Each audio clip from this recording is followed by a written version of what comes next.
I've got very excited to be interviewing Dr. Klinghardt, who is an authority on Lyme's disease and also the brain and all sorts of chronic illnesses. And I just wanted to ask him some key questions, like what we can do to make some if we've got certain symptoms or there's certain things going on, like how we can improve on some of the things that we're doing in our everyday life. So Dr. Klinghardt, thank you for joining me here today. And thanks, Ben. Thank you. How important is the kind of psychological aspect of if we're developing physical symptoms, or like how important is that in kind of looking at that to get in my experience, the amplitude of any symptom is of course greatly modified by the psychological underpinnings that are really behind every symptom and every condition and medicine.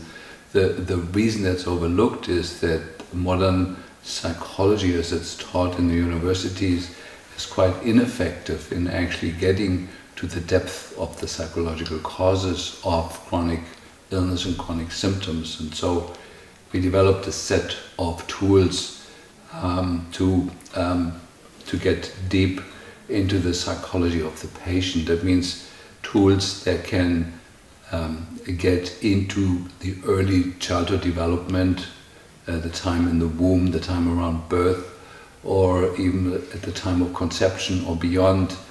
That's usually where the major causes of illness are.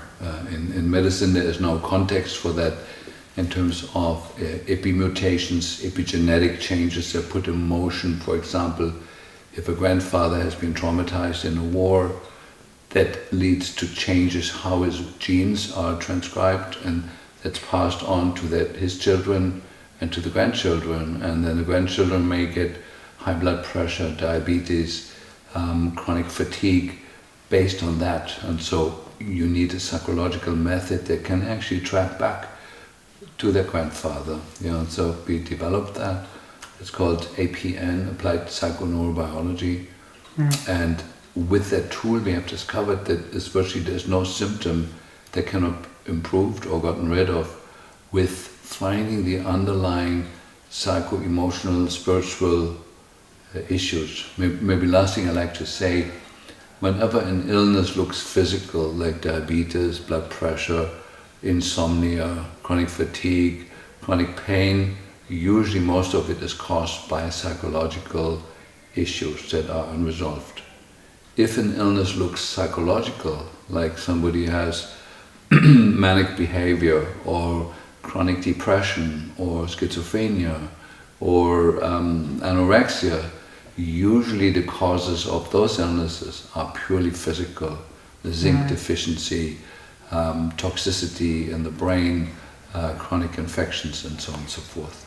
Okay, brilliant. I know you talk a lot about electromagnetic radiation and Wi-Fi and our mobile phones, and it's the kind of situation that we know is only going to progressively get worse. Like, what are the impacts of that kind of things on our physical health? And so there is an increasing body of research done on the effect of electromagnetic fields on the human condition. Even a couple of years ago was already rated as a class 2B carcinogen. That means it's in the same category internationally as smoking. And it's for me not understandable that smoking is forbidden in schools, but schools bring in Wi-Fi that has the same cancer-causing index as smoking had. So we're being insane. But recent research shows that Wi-Fi, the microwave, penetrates the human body, the cells, and leads to great alterations of the proteome, the proteins that make the cells tick, make the cells work, the cell wall receptors. So about 1/7 of our total proteins in the body are either destroyed or altered by microwave. And it's a disaster for the future of the human race, because the most affected people the fetus in the womb of the mother, their brain and their physiology is permanently altered in not so good ways, so that we will see a decrease in overall intelligence and human health that already has begun dramatically in the last 20 years, but is accelerating at a huge pace. Ole Johansen of the Karolinska Institute showed a huge connection between the exposure to microwave and Alzheimer's disease. Current statistics shows that 50% of the people alive today in the West will either die with or from Alzheimer's disease. And knowing that the biggest contributor to that is the exposure to microwave, that makes it a non-sustainable, insane technology. It's also contributing to global warming, aside from that, because microwave is used to heat up things. It also heats up the atmosphere. And so it's an insane technology that is not contributing to human health. It's greatly jeopardizing evolution on the planet and should be modified and altered in ways that are compatible with our biology. Can I just ask as well, just to get a bit more of an insight? You mentioned about babies developing in the fetus. Like, what have you seen happening, what's happening? Yeah, I did a study that is not published because I couldn't get it published. That shows clearly a link when the mother during the pregnancy is exposed to a certain volume of microwave, like let's say the Wi-Fi router being not too far from her bed, and her using a cell phone, carrying it on the body, and having a cordless phone at home. Those are the three major exposures. That is a direct link between the child that will be born developing autism and other neurodevelopmental disorders or not. So we measured the intensity of the radiation in the sleeping location, and then we're able to predict which child will become autistic and which one not, depending on the dose that the mother is exposed to. And that's incredible. And not being able to publish a study like that makes you think. Can I ask you why you weren't allowed to publish it? The different medical journals that we proposed this to said we're currently not interested in this subject. Okay. What are the warning signs that we're being impacted by electromagnetic radiation, and how can we protect ourselves from that? Because obviously it's not something that's going away.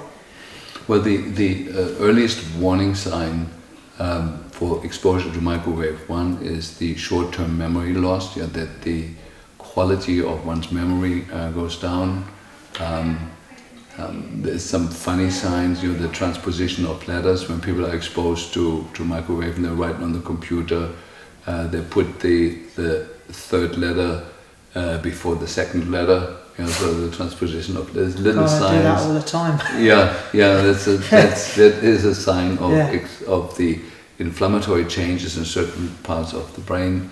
But the major early sign is insomnia, disturbances of the sleep quality, waking up unrested in the morning, or not being able to go to sleep, or waking up typically at 3:30 at night and not being able to go back to sleep.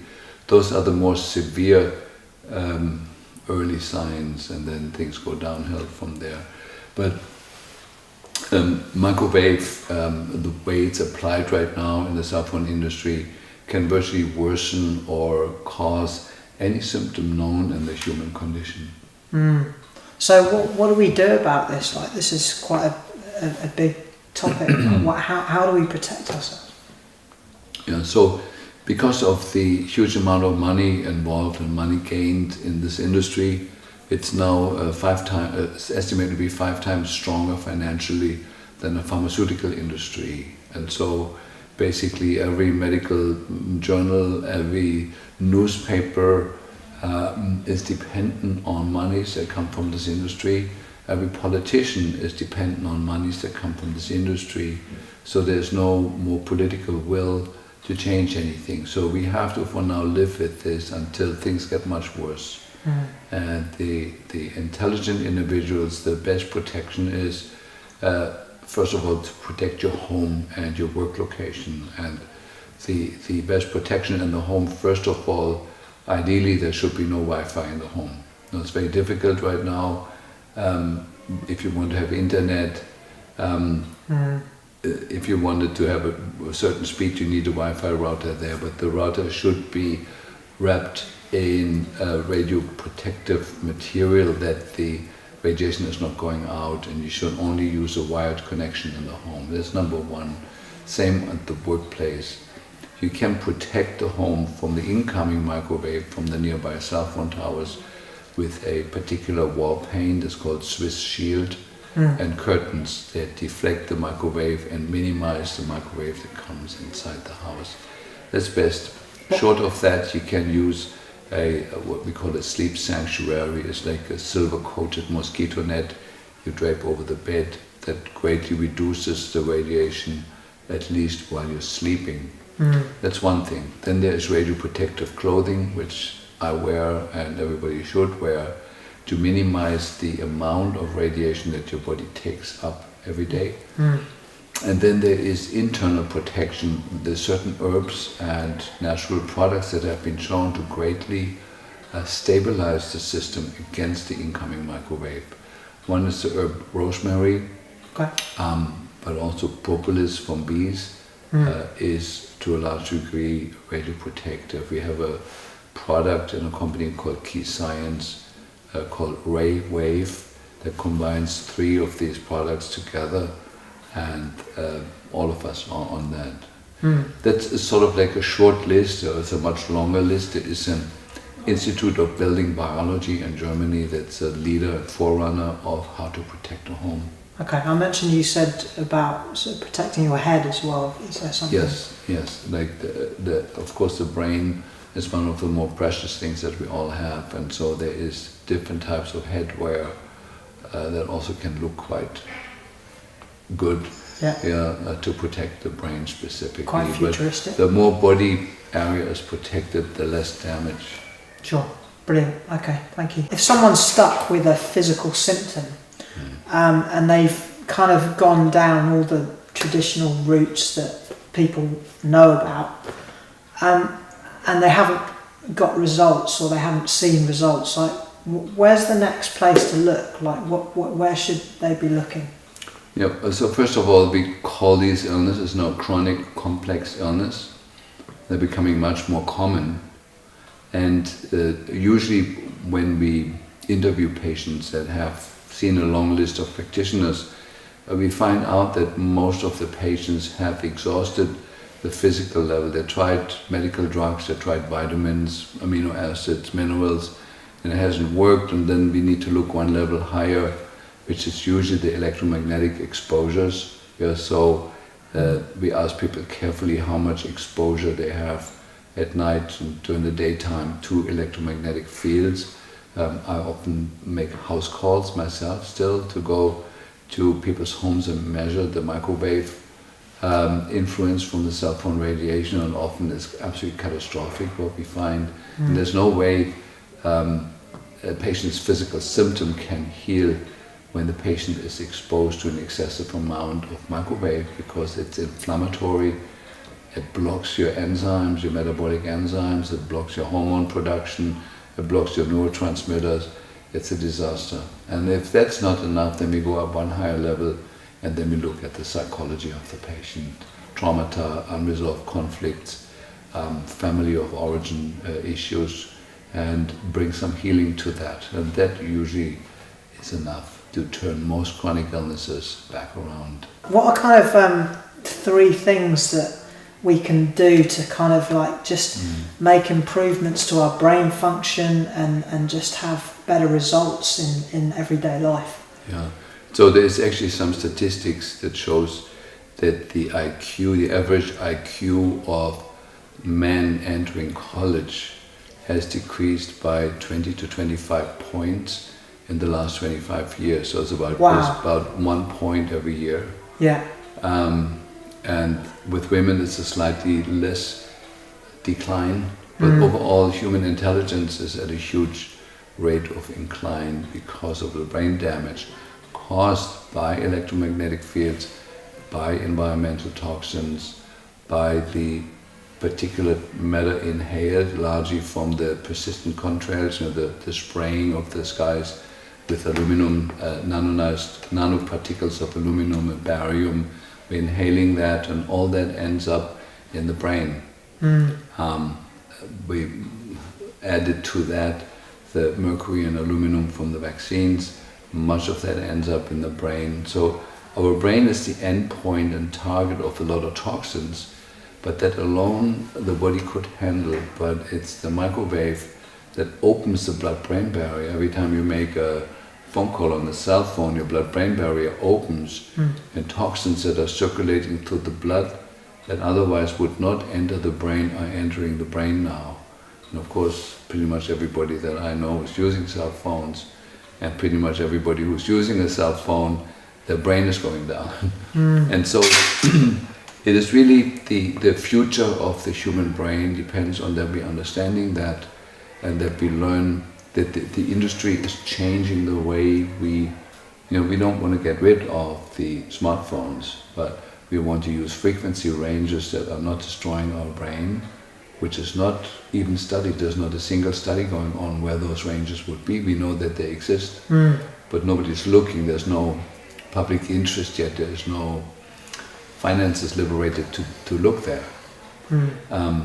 That's number one, that the industry needs to change, but the more clandestine part is the environmental toxins, largely the herbicides, insecticides, glyphosate, atrazine, and the aluminum dust that we're inhaling that accumulate in the brain. And there is no quick solution to that, because our whole food production is geared towards using those things. Without them, I'm not sure if enough food can be produced. I'm convinced it could be, but it would be more labor intensive and less profitable. There's again no will, no collective will to change that. And so right now, just between those two things, the environmental toxins and the microwave exposure, we are almost intentionally destroying the brain as we've known it. And because we've got computers now that can substitute or enhance our memory, so to say, we're probably going to exist for a while longer, and use artificial intelligence like the computer for our memory instead of our own brain. And so we already have that arrangement, and so we're going to go on for a while. But the tragedy is really the next generations, because the children that are born in the womb that's exposed to the toxins in the microwave will be less intelligent, and there will be decline from generation to generation to generation until we're back on the level of Neanderthals, except those who protect their children. And that currently seems to be a small political elite that is choosing that way, but not passing on this knowledge to others. So I'm leaking some information here to the general public that they're not supposed to know. Sure. So what you've mentioned already.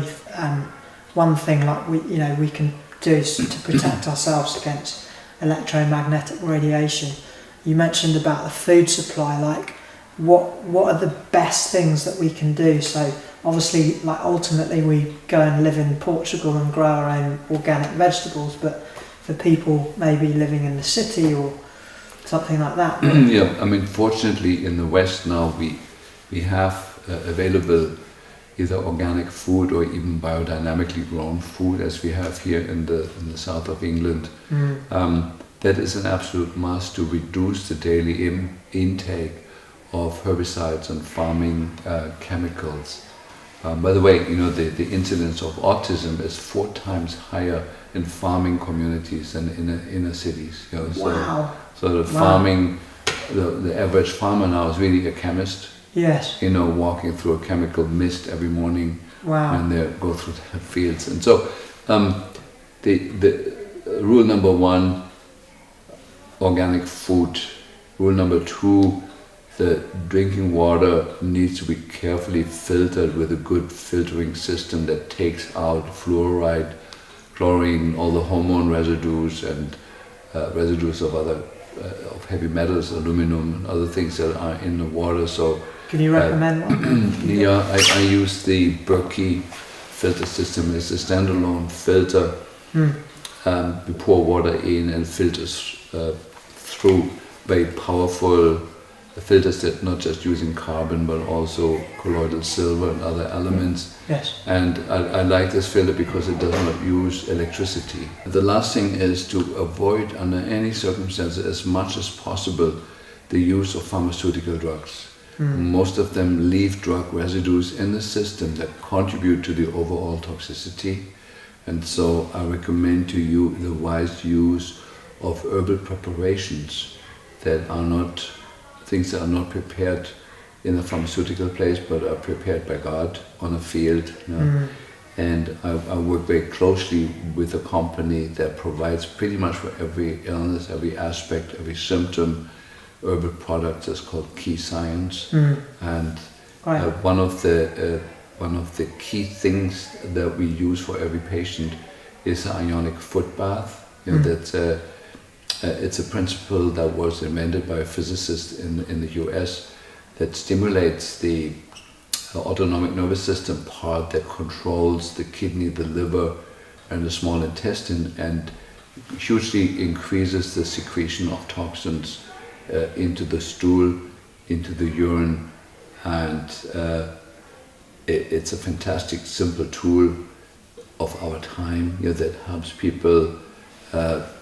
You know, the equation is like this: if you inhale and ingest 10 toxic particles every hour and you excrete only 9, you will build up more toxicity, and the first place in your body that's going to break is the brain.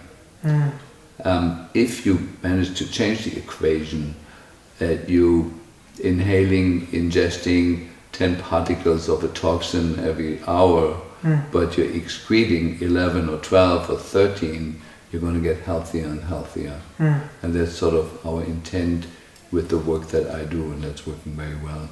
Brilliant. So we can have a healthy life in this time, in this absolutely crazy time, but we need to know what the offending agents are, protect ourselves, make some wise decisions around it, and then things can still go well. Okay, brilliant. Dr. Klinghardt, so thank you so much for your time. Thank you. Appreciate it. Thank you. Thank you.